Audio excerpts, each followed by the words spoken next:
Okay, so we are busy with a series on grace and what grace is and what grace is not. So it's part 5 now, né? Wat is waar trek ons nou? Part 5. Okay, so there's a lot of important things that's already said. Grace is not God empowering people to live a fleshly life. Grace is not simply or merely a pardon to get us to justify not changing. Grace is a supernatural endowment and a supernatural empowerment to live the Christ life.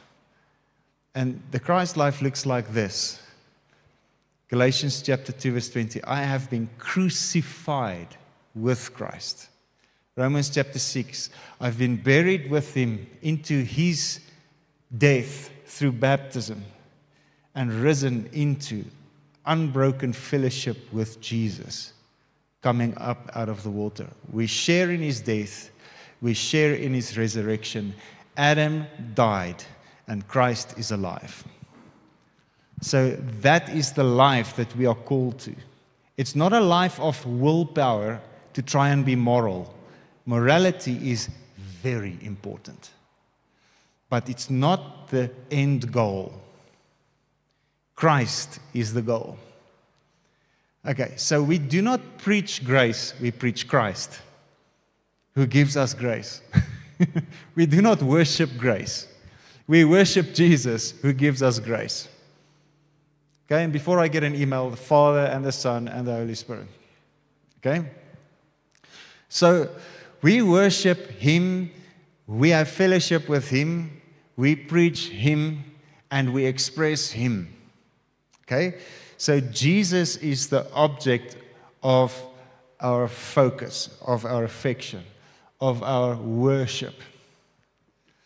So it is not about trying to prove or disprove a specific doctrine, but pure doctrine or sound doctrine is essential to live a life that reflects Jesus Christ.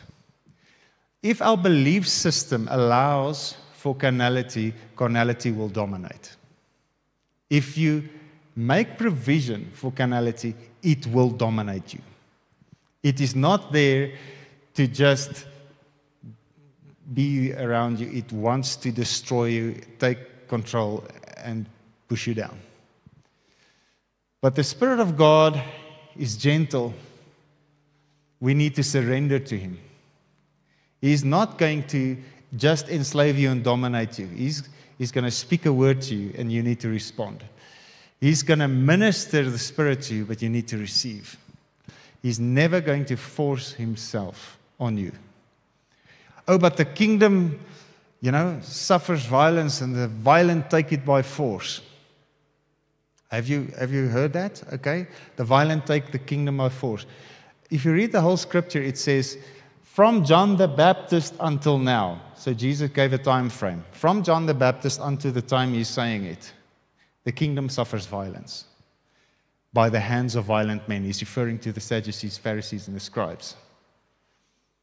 And the violent take it by force. So they are trying to force themselves into the kingdom of God, because they wanted a natural physical kingdom.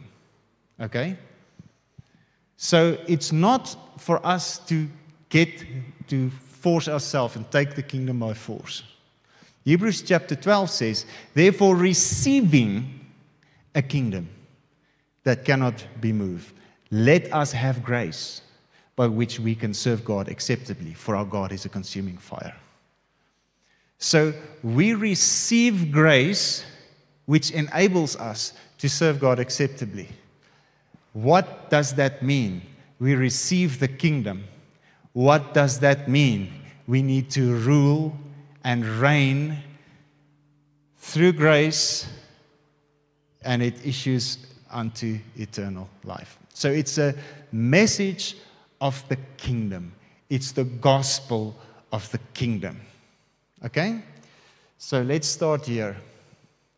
I mean, this was what was prophesied by all the prophets. That was what they were referring to, that was what they were waiting for. They were waiting for the kingdom of God to come. Okay? Looking at me like I'm coming from space or something. Okay? So here comes John the Baptist. Jesus referred to him, from John the Baptist until now. The kingdom suffers violence. Okay, so here comes John the Baptist. Jy kan hom kry, dis fyn. Ek kla altyd oor die ding, is nou lekker, maar.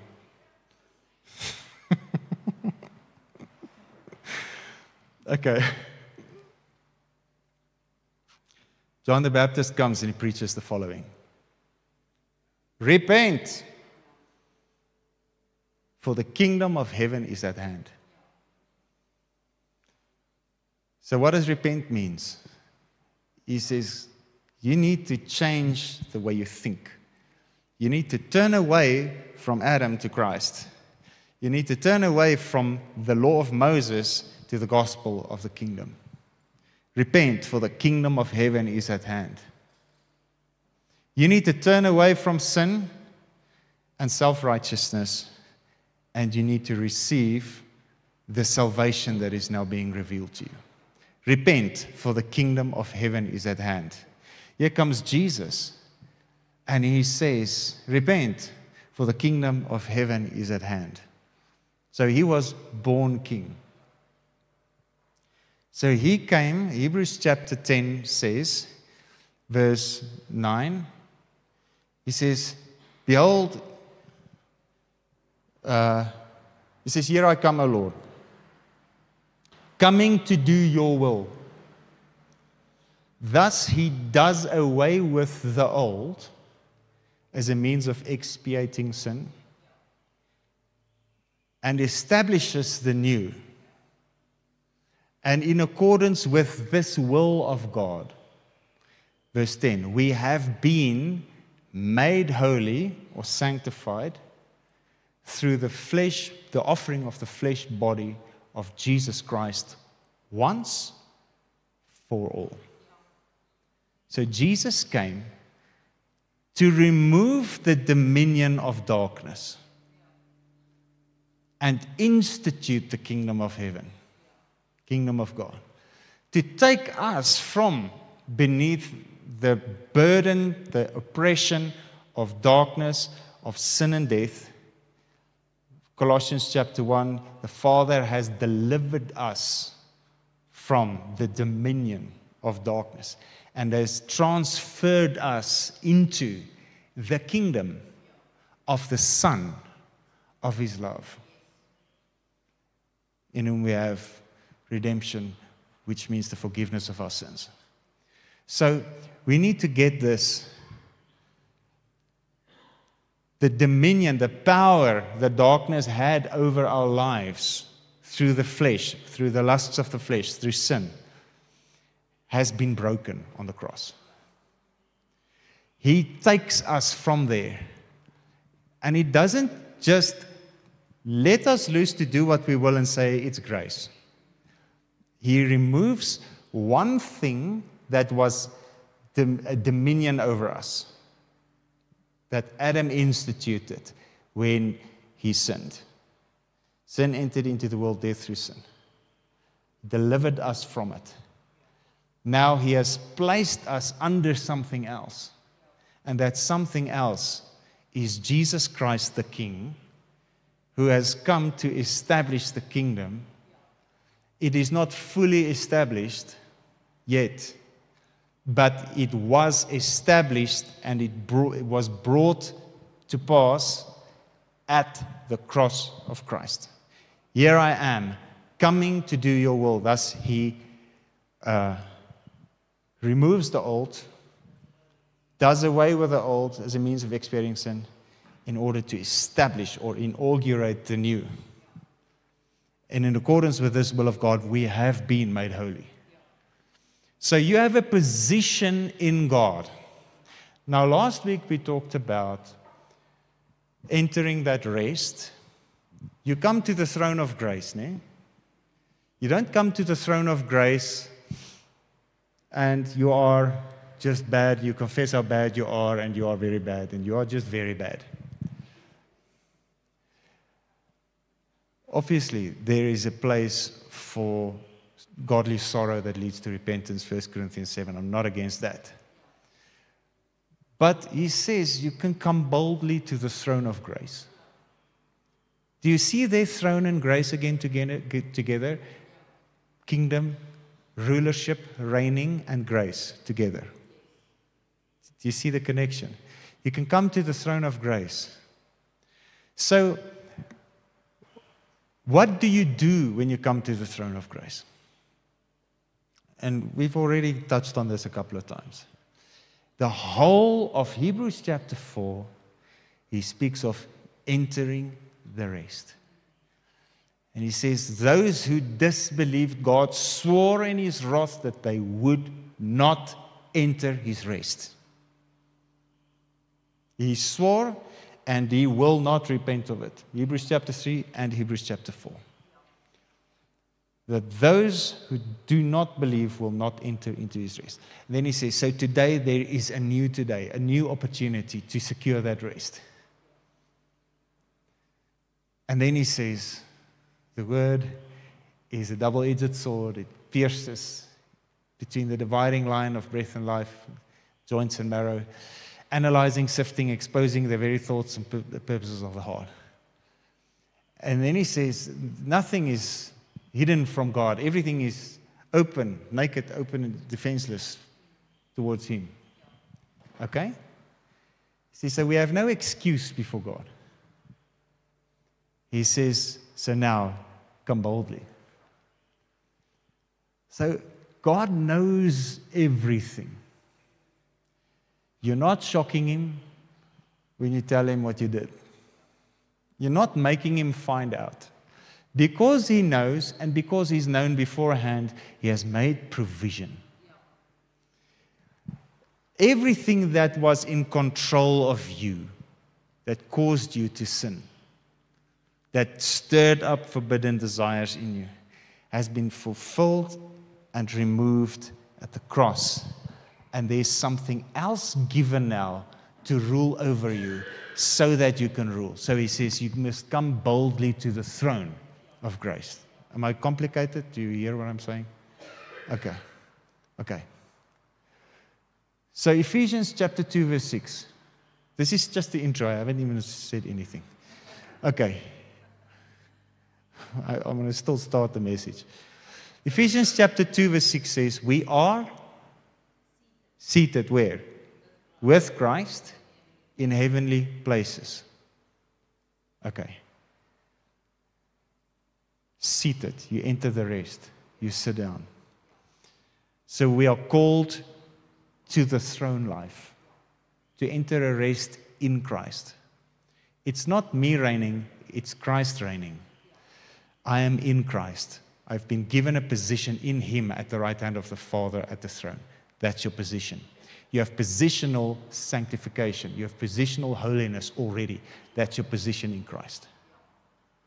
Yes, 2 chapters later says, pursue holiness. So in your life, still pursue holiness. But you've been given it already. So he says, we are seated with Christ in heavenly places.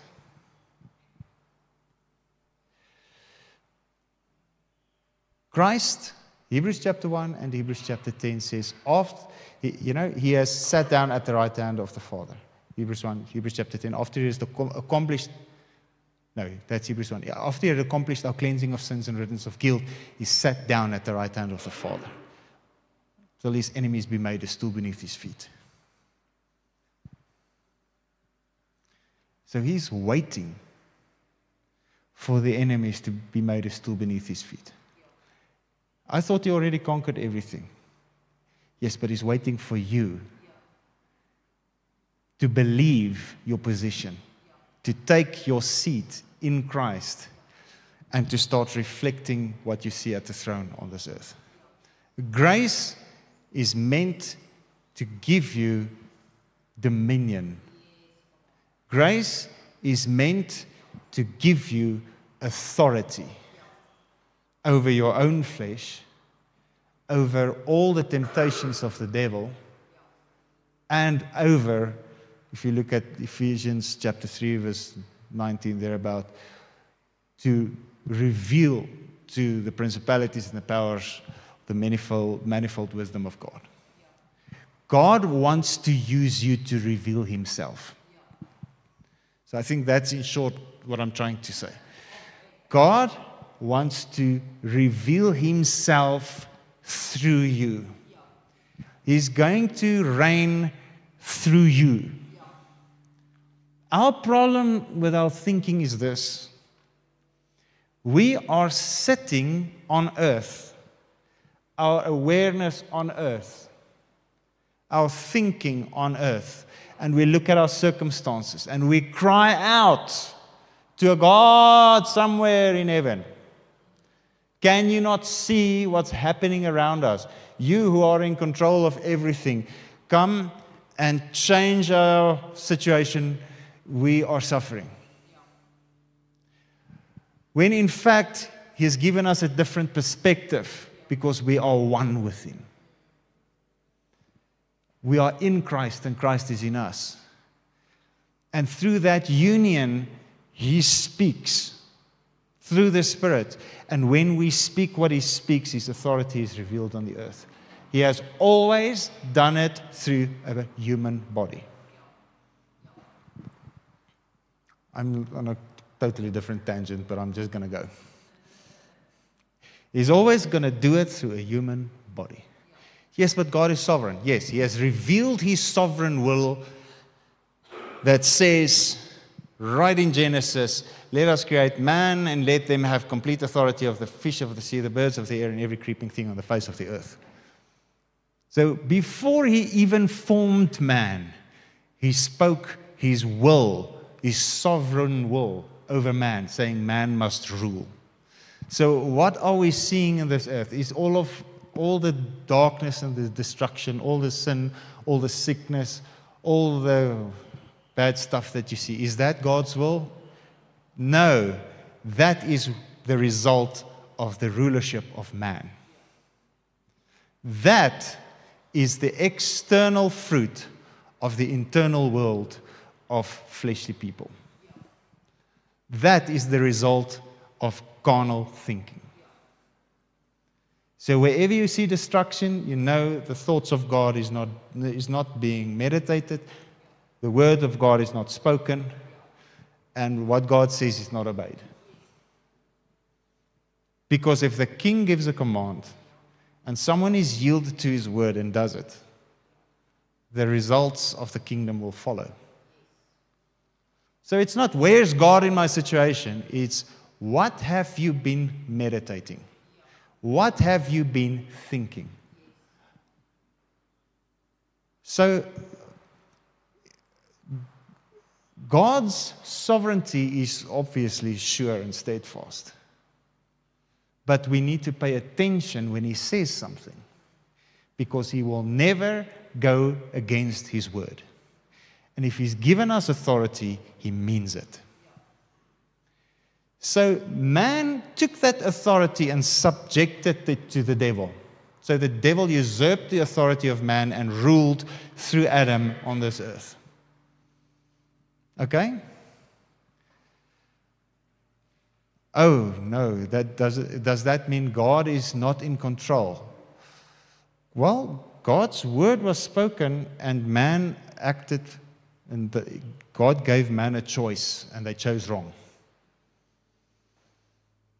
So God is still in charge, God is still in control, but his sovereign will gave the authority to us, and that is his will.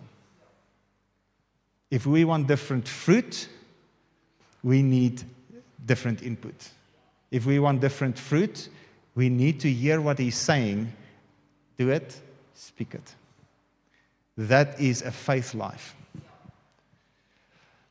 People think, I don't have any role to play because God is sovereign. And whether I like it or not, he's just going to cause me to do something. No, it's always by faith.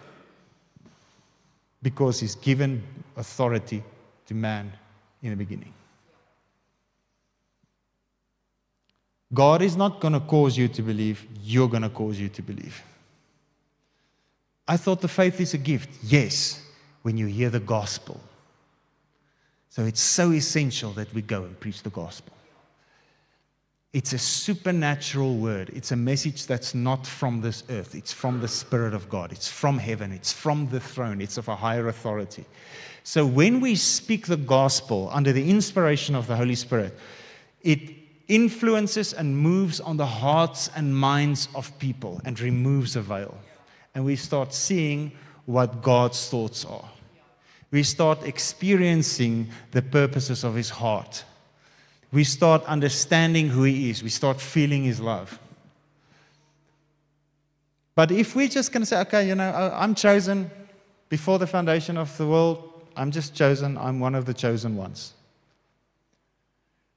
But I live like the heathen. My mind is not filled with God. My speech has nothing to do with God. There's zero faith anywhere.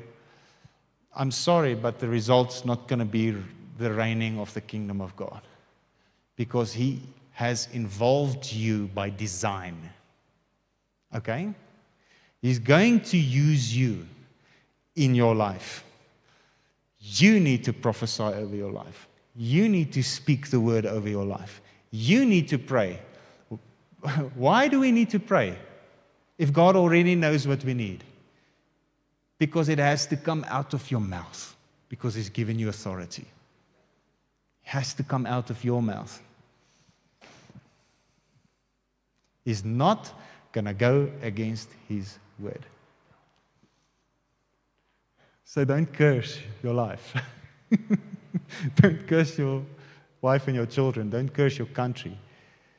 Don't curse anything. What is God's purpose for this nation? What is God's purpose for your family? What is God's purpose for your business? What did God say in His word should be the outcome of a righteous life? Say that. Even if your circumstances say the opposite. But many people look at the circumstances and say, oh, God must be punishing me for something. No, listen, the bad stuff that you're experiencing has nothing to do with God. It's got nothing to do with Him. Okay.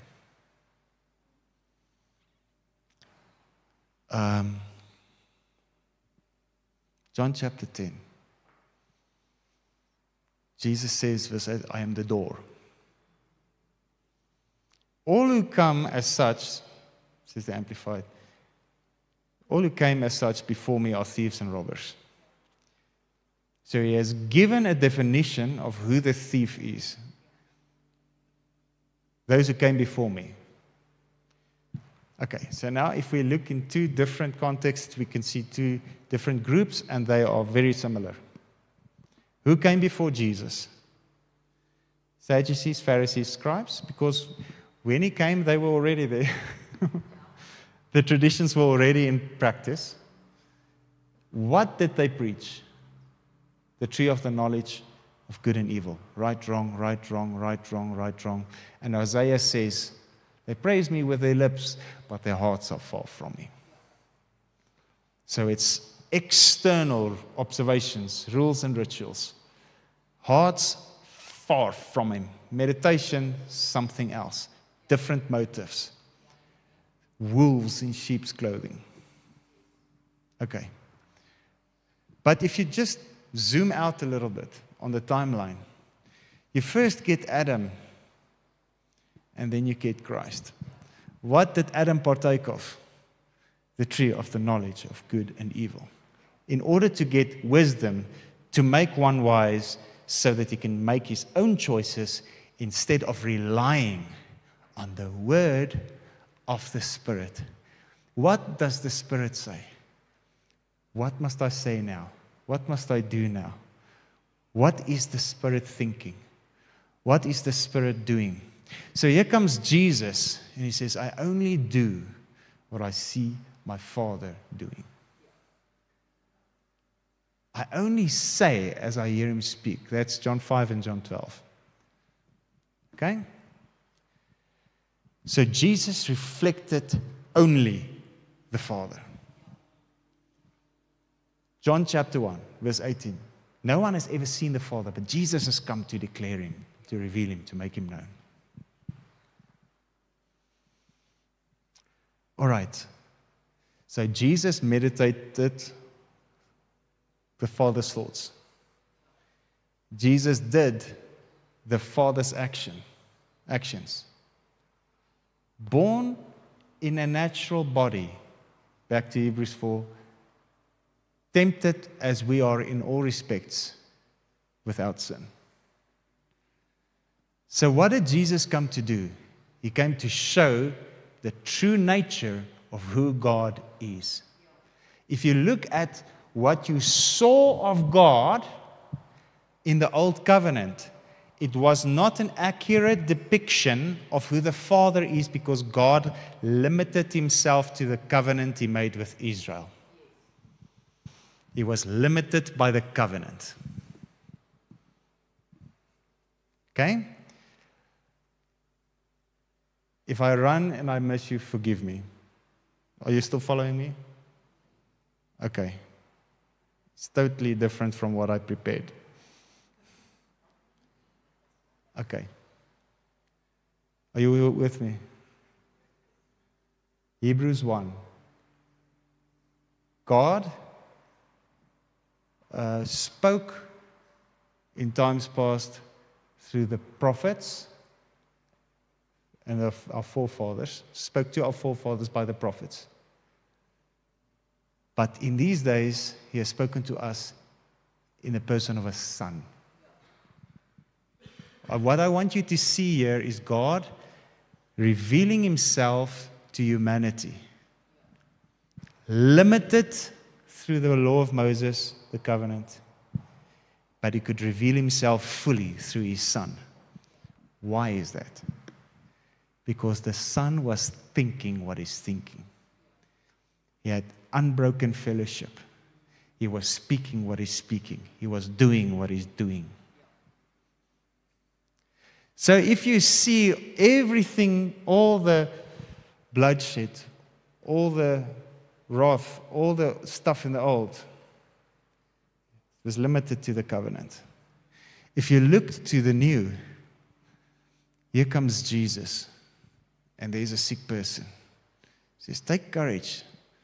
Your sins are forgiven. Rise up, take your bed and walk. Be cleansed. I am willing. Never asked them what they did wrong. Well, he knew, but he never asked them, never discussed it, never rebuked the sinner. Not once. But he rebuked the Sadducees, Pharisees, and the scribes that took the law to point the finger at the sinner. Those he rebuked every time. The sinner, he gave mercy. So what was he doing? He was reigning. If you look at the life of Jesus, you see the expression of the kingdom of heaven. That's what it looks like. It's not a throne somewhere in a golden castle. It's totally different from human kingdoms. It is the Spirit of God reigning over the heart of man. And God showing his true nature to us, to the world. So wherever Jesus walked, you saw exactly who the Father was. Okay, just to get back to the point.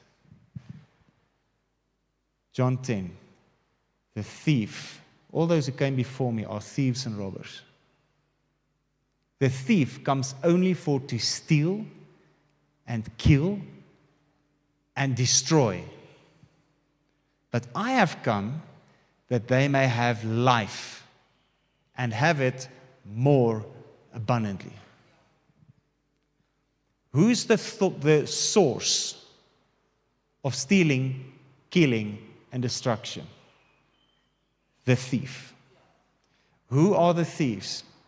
Those that came before him. Pharisees, Sadducees, scribes, Adam. What they have in common is the tree of the knowledge of good and evil. That's the thief. What did God say to Adam? If you eat of this tree, you will die. Adam brought death into the world. Romans 5 verse 12. Sin entered into the world, and death through sin. That was the rulership of man. But there's a new man in Christ. Now we're moving into Romans 5. There's a new man in Christ.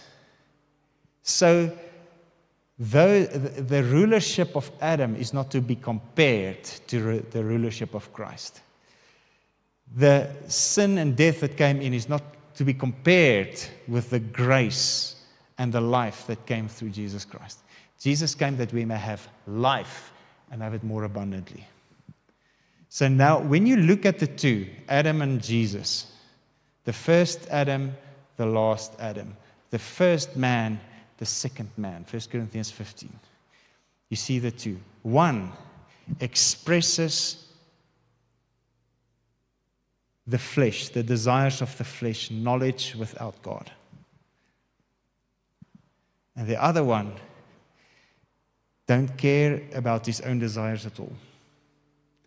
He only says what the Father says. He only does what he sees the Father doing.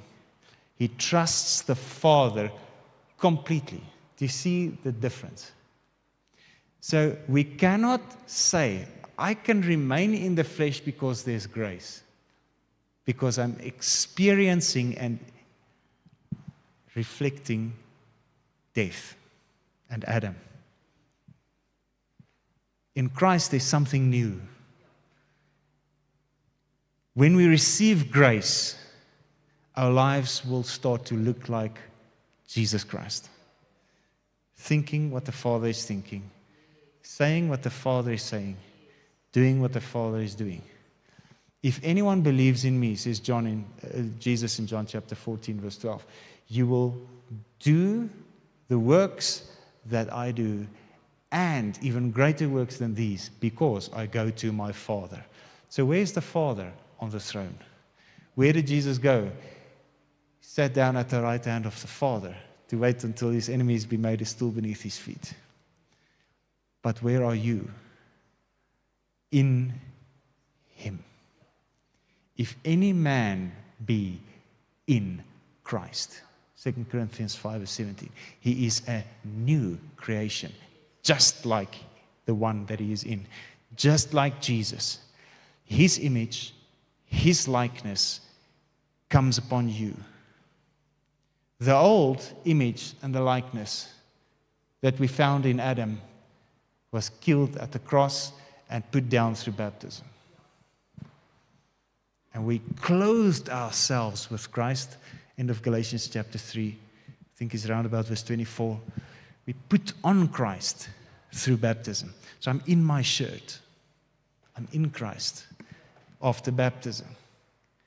So it's not about Adam trying to look better, trying to obey the law in order to get in favor with God or in order to gain entrance into heaven. Died, buried.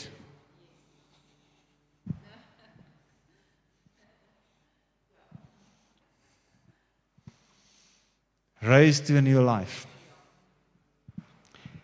God is not trying to fix your old nature and all your bad habits. He killed you at the cross. There's a new person given to you by the impartation of the Spirit, by grace. The same Spirit that dwelt in Jesus. He said to the disciples in Luke 24, receive my Spirit. Blew on them. Romans 8 verse 11. He says, if the same Spirit that raised Christ from the dead now dwells in you, he will also restore to life, your mortal bodies. It means His Spirit of life is in us. He's dwelling in us. We are united with Jesus, not with Adam. So it must be Jesus that is active in us. It must be Jesus that determines what we say. It must be Jesus that determines what we think. It must be Jesus that determines what we do. We now have the exact same relationship with Jesus as Jesus had with the Father when He walked on the earth. We are in Jesus, and Jesus is in the Father. The Father is in Jesus, and Jesus is in us, which then means we become the visible part of God. And our invisible part is hidden with Christ in God. Colossians 3, verse 3 and 4. We are hidden in Him, and He is expressed in us. You have died, and He lives. God is not, He has no intention of exposing your sins and telling it to the world. He washed it away with His own blood so that He could impart Himself by grace into you, and so that you can partake of the divine nature. I hope the picture is starting to fill in, starting to get clear. Don't worry too much about too much detail, as long as you just get the gist of it. And the gist of it is this: grace means that you receive a life in Christ, Christ in you. Grace means you died, and Christ is alive in you. That's grace. Grace means when they see you, they don't see you, they see Him. When you speak, they don't hear you, they hear Him. When you act, it's not you that acts, it's Him that acts. Okay? By faith. So every day, we connect with Him by faith. We pray, Lord Jesus, come and show yourself. What are you thinking about these things? What are you saying today? Turn your affection to Him. Turn your attention to Him. Turn your heart to Him all the time. And when you need to respond, it's Him that's responding.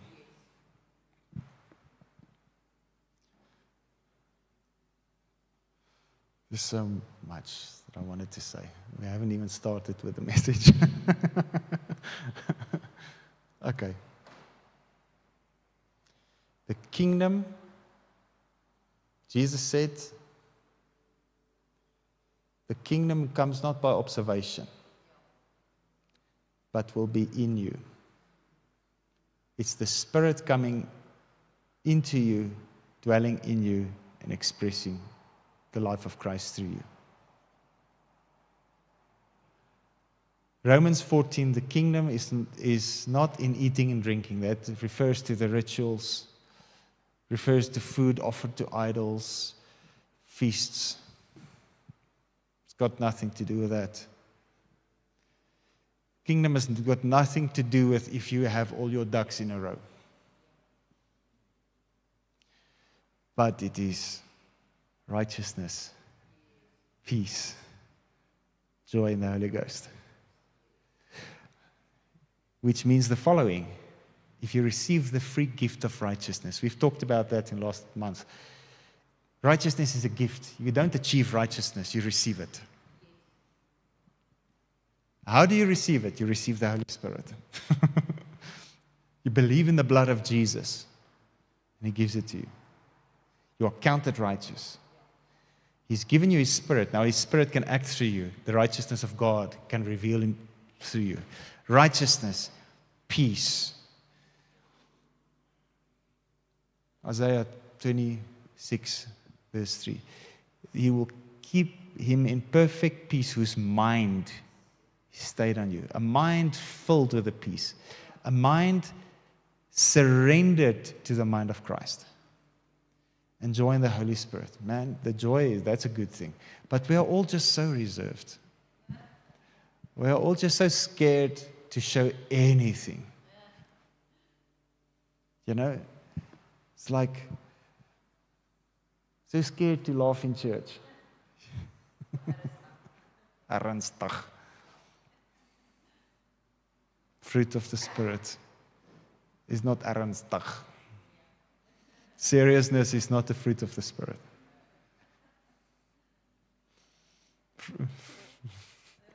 Fruit of the Spirit is love. Romans 5:5, the love of God has been shed abroad in our hearts through the Spirit that's been given to us. So if you have the Holy Spirit, you have it all. The Spirit will bear fruit. Love, joy, peace, patience. Here help. Who's got children? Kindness. Who sits in traffic every day? Meekness, temperance, faithfulness, self-control. Against such things there is no law.